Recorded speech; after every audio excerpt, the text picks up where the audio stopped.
Have you ever woken up in the middle of the night and felt like you weren't alone? That's exactly how my nightmare started. But it wasn't just a feeling, it was real. It began with a doll, just an old porcelain doll I found at a secondhand shop. It wasn't special, not at first. Pale skin, lifeless glass eyes, a faded blue dress with a lace collar. It reminded me of something from my grandmother's house, and for some reason, I bought it. I didn't think much of it, but the moment I brought it home, things started happening. The first night, I set it on the bookshelf in my living room. When I woke up, it was on the coffee table facing the couch. I figured I must have moved it and forgotten, but the next night, I found it sitting on my bedroom dresser. That's when the whispers started, faint just on the edge of hearing, like a child calling out, "Come play with me."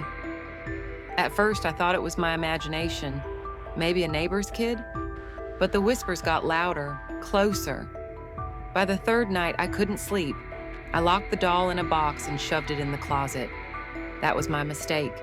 Around 3 a.m., I heard scratching, soft at first, then frantic, like tiny claws scraping against wood. I got out of bed, heart pounding, and opened the closet door. The box was on the floor, torn open. The doll was sitting on top, staring up at me with those glassy, lifeless eyes, and this time, its head was tilted, like it was watching me. I threw it outside. I don't even remember running out into the cold, just that I hurled it as far as I could into the bushes. But when I came back inside and shut the door, it was sitting on my kitchen table.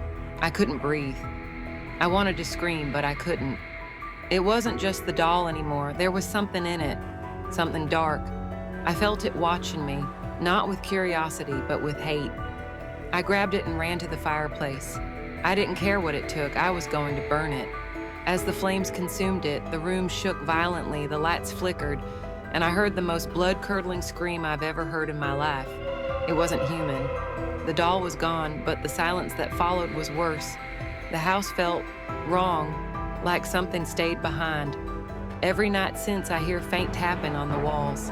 And sometimes, in the dead of night, I swear I hear that voice again. Come play with me.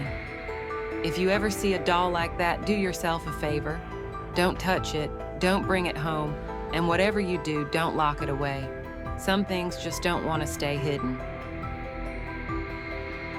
Have you ever experienced something like this?